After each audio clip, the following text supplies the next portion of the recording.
A very good afternoon to all of you. Thank you, media friends, for listening to our plea. The Eastern Naga Students Federation is immensely grateful for your coming, and I'm very sure with this conference, the length and breadth of the Eastern Nagaland and this state of the Nagaland state as a whole will get to know as to why the Eastern Naga Students Federation has initiated this ongoing agitation pertaining to the rationalization order that was issued by the Department of School Education on 22nd of August. To make things very clear, I would like to just brief the media persons and friends to understand as to why and what made the ENSF initiate this agitation.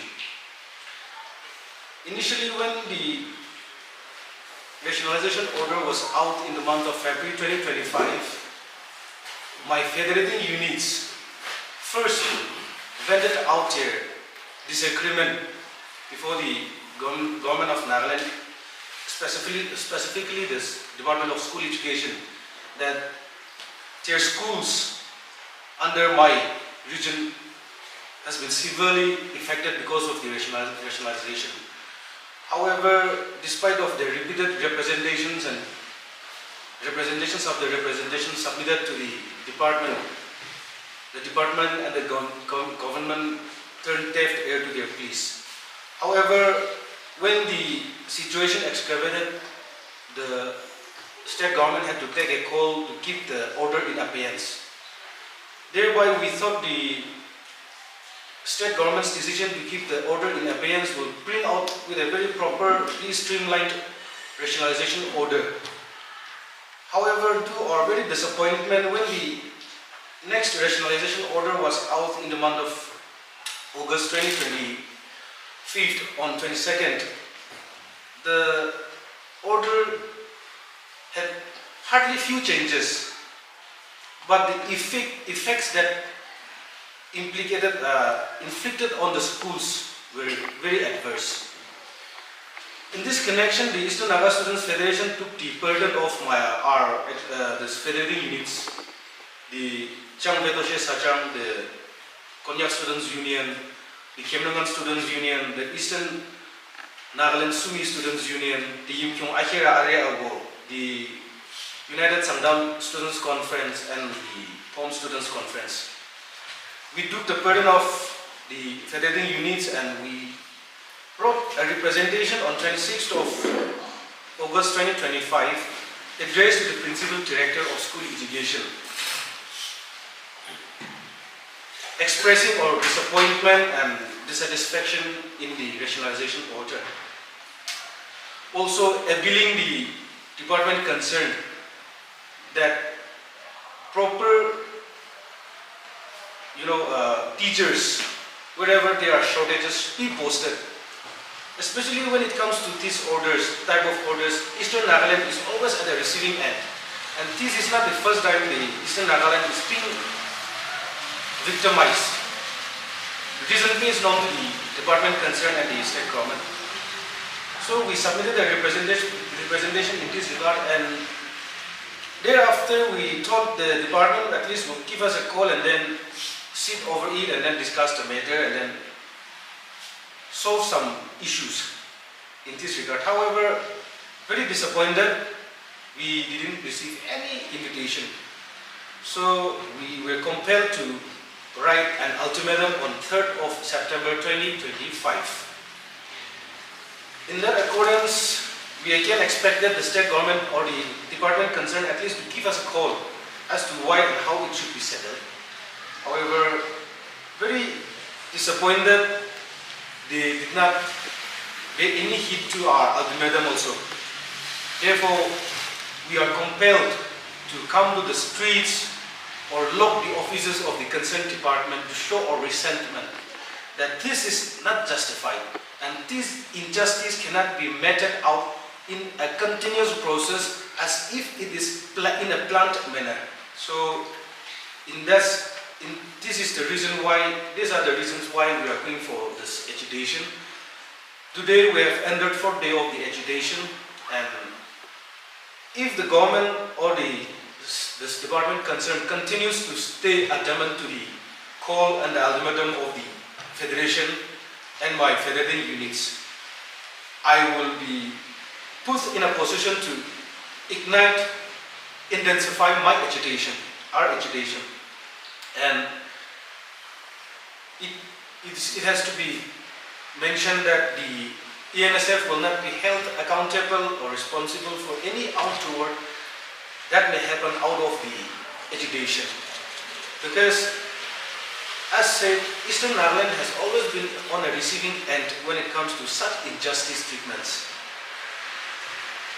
One thing when we talk about education, this teachers' rationalization, many may be of the opinion that the Eastern Naga Students Federation are in haste. However, one can go back and check the 2025 recruitment drive wherein science and math teacher exclusively for Eastern Nagaland was conducted. Even in that recruitment, despite of the Eastern Nagaland people's clarion call that the race of the Nagas can also be recruited, but their posting should be as per the advertisement, specifically posted in the Eastern Naga jurisdiction. However, despite of the clear notification and the advertisement, they were transferred out, and that is very disappointing. So there are many such instances when it comes to education department and also other departments also. However, today as we concentrate on education department, we are very disappointed by the adamant attitude of the department concerned and the state. So sir, has the Federation received any invitation or invitation from the Department of School Education to resolve the ultimatum? Thanks for the question. Very unfortunate, I said in my opening remark, the Federation is yet to receive any call, let alone call. We are yet to receive even a text message from them. So that's very disappointing, and this clearly shows their attitude towards the students community. Rather, I don't know how they text it, but as an education department, they should be giving serious to such calls. However, we are yet to receive any calls from the department concerned. Thank you. So what are your plans if the department fails to meet your demands? Very clear. The Federation is very clear. Until demands are met, until justice is delivered to my students in my jurisdiction, in my region, the Federation will continue with our agitation. Rather, we will intensify it. Because we want to make sure justice is delivered. One must keep in mind that this right to education, every child deserves to be educated. So the agitation will intensify if the government fails to address our demands. Then what are the natures of your agitation? Our agitation from the very beginning is very democratic. We are very blessed that we live in a society where we have the freedom of exercising our democratic rights as enshrined in the Constitution. So it will be democratic. However, let's hope for the best that the department will give the call at the earliest time possible. So sir, can you specifically enlighten us about the core demands of the ENSF? One core demand of the Federation is teachers who are transferred out of the Eastern Nagaland districts should be redeployed, or their relievers should be posted from wherever they are transferred out. And one irrational thing the rationalization order also did was, even primary teachers were also transferred out besides these graduate teachers and the subject teachers. And Eastern Nagaland is at the receiving end. So we want to make sure these disparities are made, justified, and justice is delivered to the students and the students' organizations and the stakeholders concerned. There was an open letter from the Federation on 8 September 2025. Frank Advisor over Nonsense comment. Can you enlighten us about it? When we look back at that time, there was this happening.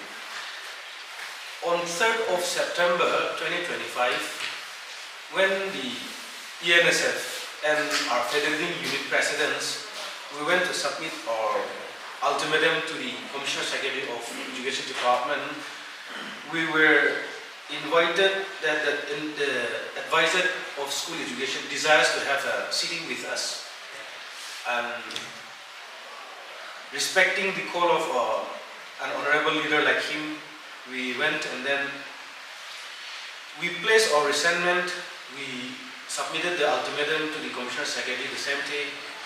And during the course of our discussion, many of my executives, I along with my executives, my federating units, we placed our resentment as to why this rationalization has done injustice to my Eastern students community.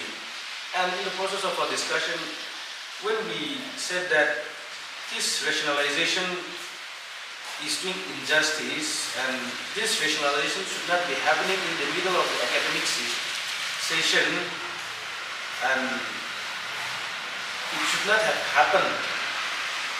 There was a time when an outburst happened wherein the